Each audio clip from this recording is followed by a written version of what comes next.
conference is a joint initiative of the magazine Mo and Incofin, a microfinance investor.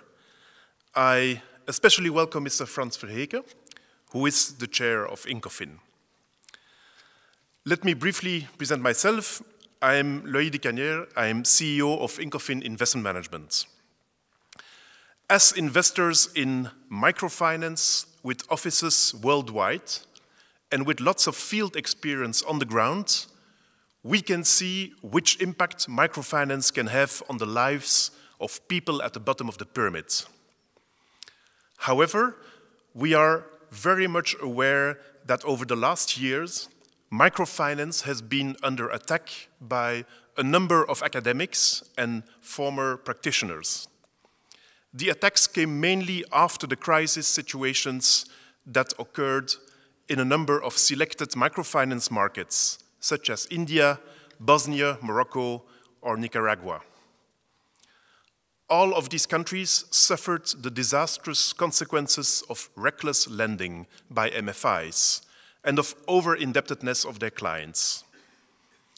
I refer to studies such as What's Wrong with Microfinance by Malcolm Harper, or Why Microfinance Doesn't Work by Milford Bateman, or the recent article on microfinance by Milford Bateman and the Korean academic Ha-Yoon Chong in Mo. As a reply to Milford Bateman, the title of this conference is Microfinance Works.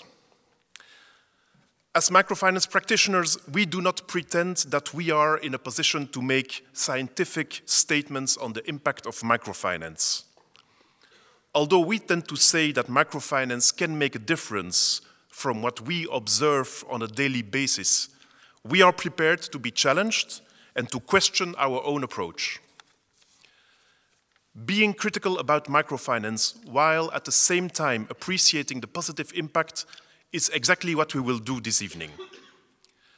In order to make the topic very tangible, we decided to select one specific MFI, AMK, in one specific country, Cambodia.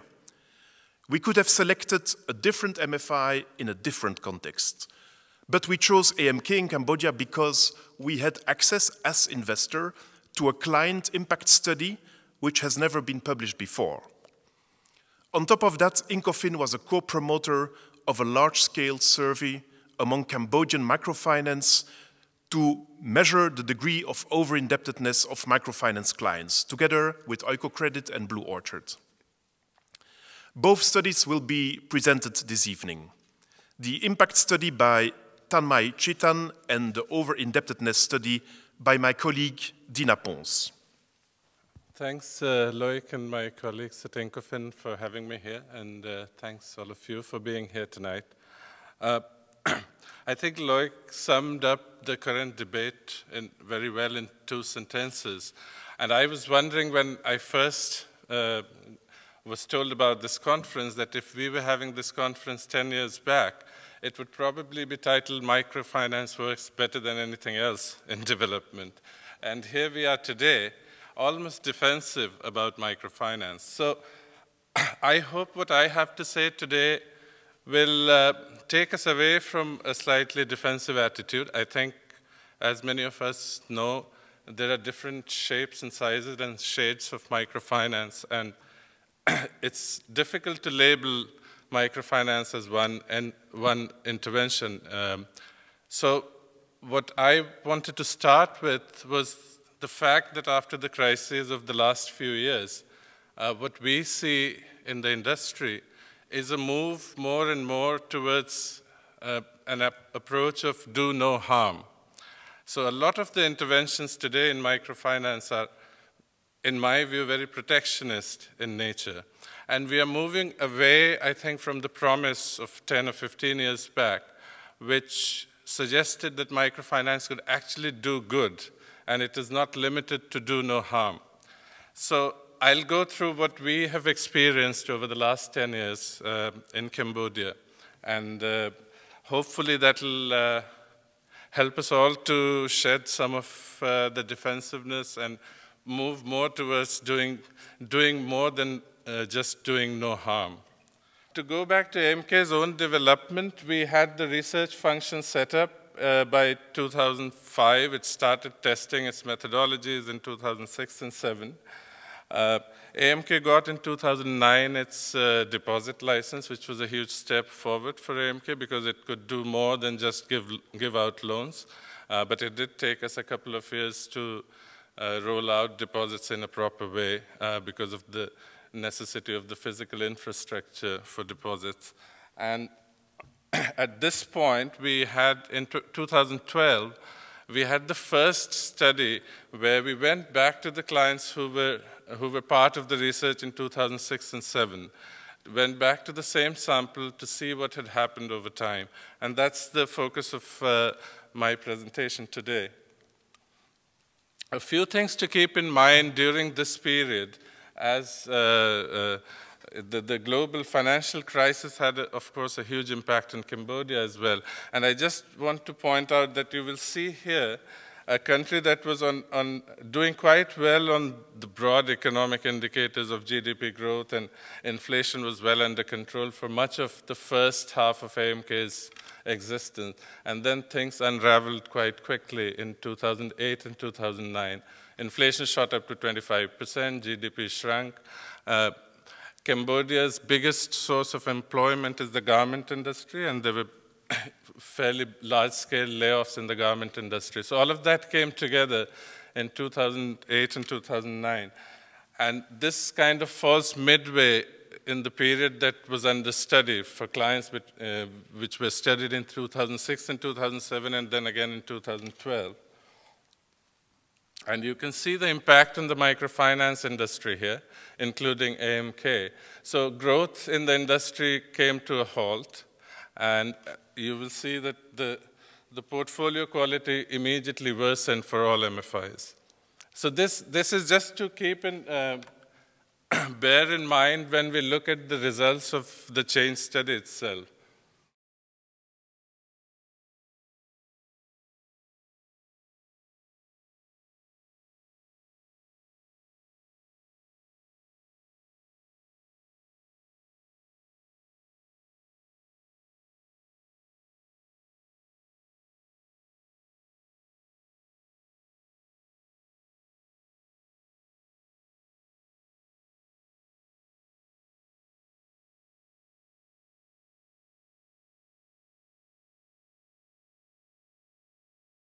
So I just would like to give you, first of all, some highlights of why we actually did that study.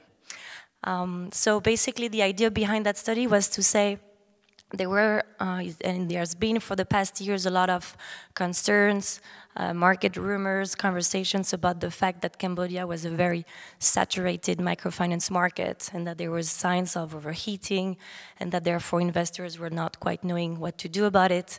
And so we thought that our role as lenders and investors in this market was to just pull out resources, financial resources, human resources, and just, contribute to the provision of consolidated, objective, and scientific information that could eventually allow us to base our judgment on something rather than on market rumor. So that's how, the conversation about grouping with other investors came on the table, and that's the reason why we decided that yes, indeed, we wanted to know better what was the situation of level of penetration and likelihood of over-indebtedness in the microfinance markets of Cambodia. So the way we started the studies was, to define what over-indebtedness was. And we started with what we call the objective definition of over-indebtedness, which is basically comparing the amount of debt that a borrower has to repay versus the amount of net income that borrower will use in order to repay that debt. So very simply, it was therefore looking at comparing the monthly installment that a borrower would have to make versus the monthly net income, meaning all the revenues coming from the business of that borrower, but also from the household and secondary income of the borrower's family members, and deducting from that all expenses from the business and from the household, and ending up with a net income. Then the thresholds that we used was to say, well, if it happens that the amount of debt that you have to repay is, more than 100% of your net income, then you're definitely in a situation of insolvency. If you are between 75 and 100%, then we would consider that, yes, indeed, you still have a buffer, but that buffer is very thin, so you would be considered as a borrower in a situation of risk. And then if you are below the 75%, we would consider that being a solvent client. 75% was decided, and what we found is that in fact you have a very contrasted map of where the microfinance institutions are operating. You find that you have 68% of institutions that have whether no service or low penetration services or reasonable level of penetration. So that's still quite a majority of the country. Indeed, we also have to recognize that meanwhile you have 38% that are villages with a lot of players, and that we should not deny the risks behind that. But at least, this first finding for us was a way to say, if you are a microfinance institution and you have that map in front of you and you discuss it at the board and at the management team level, you can have a refined and reasonable geographic expansion strategy where you can indeed decide to continue growing at border areas with high growth rate expectations because you feel there is a market there and you have the right product to serve your clients, while indeed if you decide that you want to continue growing in an orange or red zone, then it might mean that you are doing a growth that is not that responsible. So that was very much one of the first thing that one of the first highlight of this study that we thought was very worth having that study being conducted. Multiple loans clearly increases the likelihood of insolvency, and more specifically as of 3 loans. Second, that when you profit from your core entrepreneurial business is not enough to finance the loan that you take, even though you do have a lot of secondary income from your household, the likelihood of falling into insolvency also increases. And then we run all sorts of other analysis, which showed that there was no statistically relevant correlation with any other factors. And at the end of the day, among all the findings that I think I've tried to walk you through, the strongest one is the fact that multiple loans is clearly linked to the likelihood of insolvency and over-indebtedness. And that, most of the time, a client who would be in a situation of insolvency is unlikely to be a client with one big loan. It's likely to be a client that have been served by different institutions with several loans, and at some point the level of debt just get too much in comparison with the net income. So this was, very much the main finding that we had from that study. The second most important one then is the fact that profit generated from the business is a very important indicator in order to understand whether, in case other things go wrong in the household, the profit that is financed by the loan is still enough to repay that loan. So that was a second very important finding. The third one is financial literacy seems to be linked with over-indebtedness and multiple loans, with clients maybe being less equipped to understand in what they're getting when they get several loans. So as a conclusion, I just want to give you a few highlights of, after we conduct this sort of study, then what do we do with it? Apart from, being relieved that the whole methodological nightmare that we have gone through is over. The first thing I think is that study, as I said at the beginning, was a very important objective and scientific tool for us to be able to discuss with lenders, with investors, about what do we do and what is our strategy when it comes to investing in Cambodia. And as I said, it's not the same when you go and talk to an MFI and say, what is your growth rate projection for next year, and where are you thinking you're going to grow? You do not have that conversation the same way if you have that map of Cambodia that I showed you, where you can see indeed that if an MFI answers to you that they want to grow in the green zone, you feel that there's indeed some room for them to grow and it seems reasonable. Whereas if you hear them saying that they will grow in the same urban districts where they know how to operate, then it seems that their strategy is not that well suited to the market. So that was, I think, one big thing that we managed at least to bring to the conversation table in the microfinance market in Cambodia. Thank you very much, Dina and Tanmay, for these two excellent presentations that give us much more than just an antidote to the defensive attitude. They give us food for thought and also a good solid ground to have a further discussion on whether, or maybe not on whether microfinance works, but rather how does it work and for whom does it work. And I think that would be a little bit the direction that we take the discussion further in this panel debate. That we have our three panelists invited. Eminent panelists, I think Loïc called them with good reason.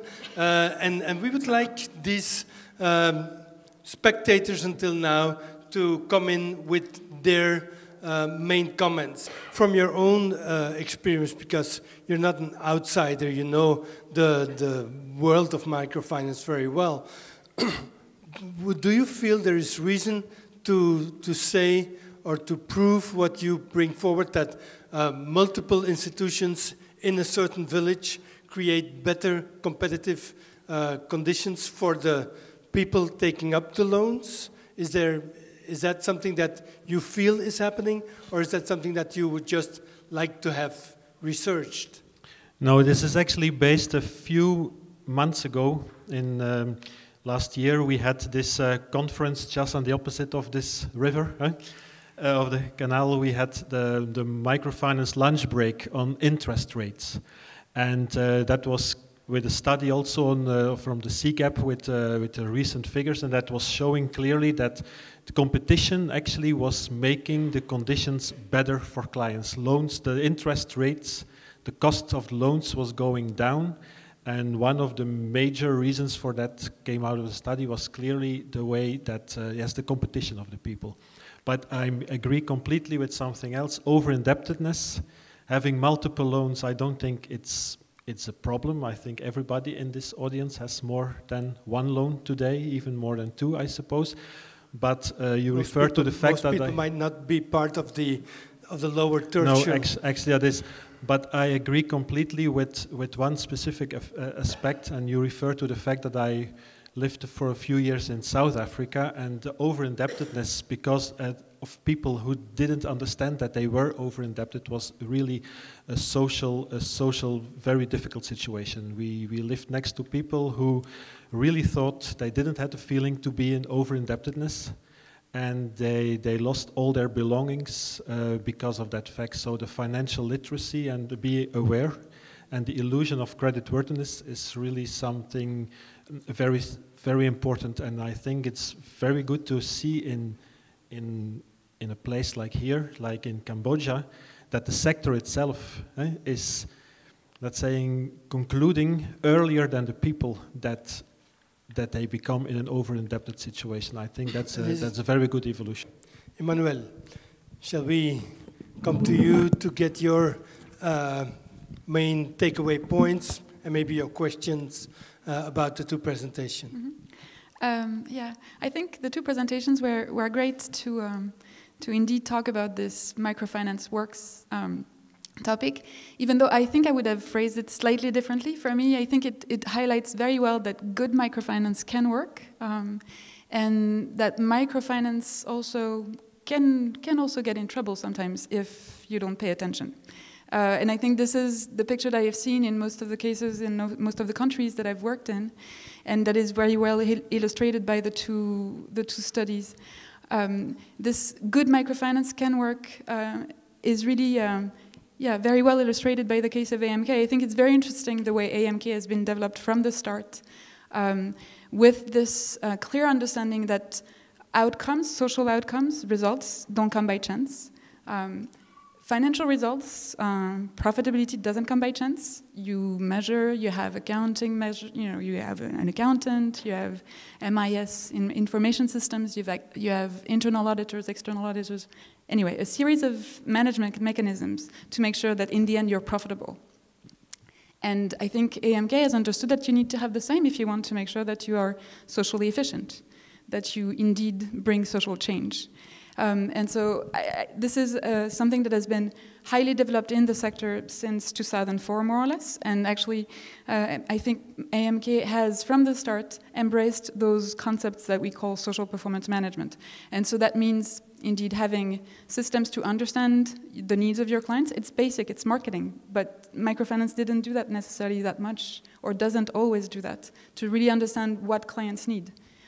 Sometimes you do come as a microfinance institutions with preconceptions of what people might need, and you don't necessarily check.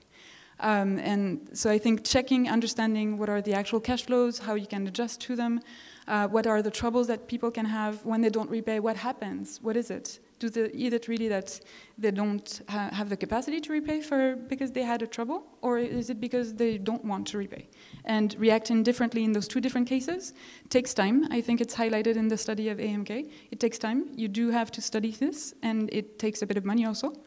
But it's also what guarantees that in the end you reach a good result.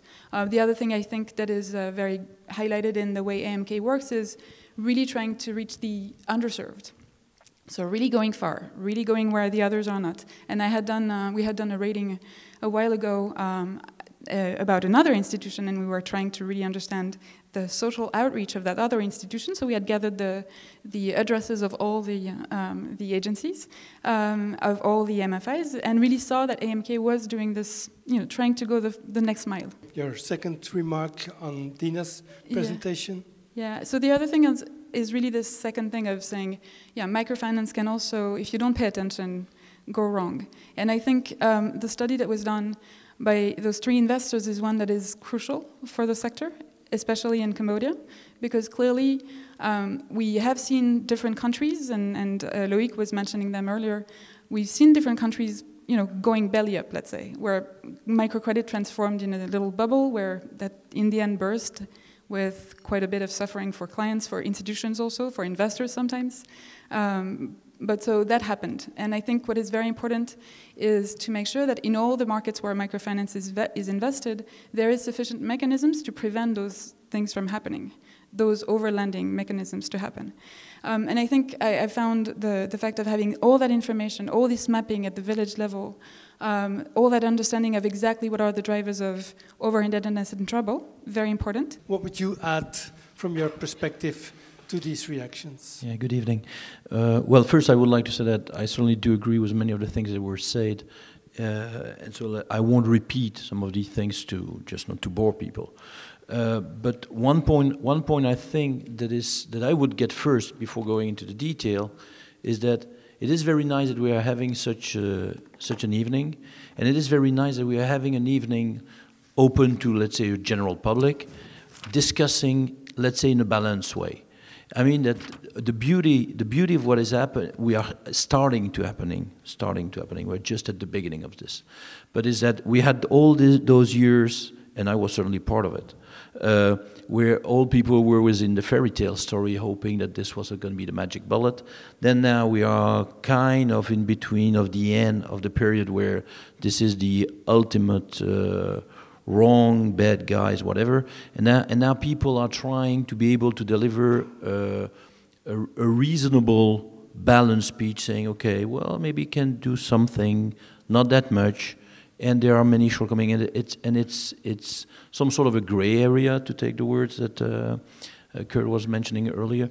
And in a way, this is very interesting, I think, because that's where maturity is coming. And I believe, in a way, I'm very happy behind the details of, do we like the way the survey is done, this question or this or that. The fact that main investors, because, I mean, after all, I mean, Incofin, Blue Orchard, and Oiko are obviously main players in the game. In a way, this is a learning curve also for them. For them, for us, for the whole field.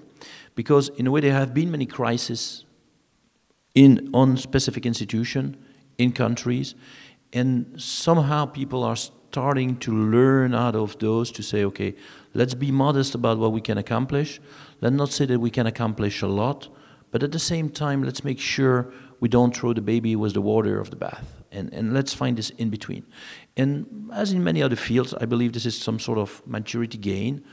And this is where it's going to start to be interesting. So I would get first this out. And I think, in a way, this should be a very, because, I mean, if we want to take the topic of the day, microfinance works, okay, I'm anxious to be like in 10 years from now, where the debate won't be about if it works or if it doesn't work, because exactly as you say, good microfinance can do good work and bad microfinance can do disaster. Okay, so that's very clear. And I think we all have seen it, very nice and very bad case. And there are so many research showing, in some case, some sort of impact.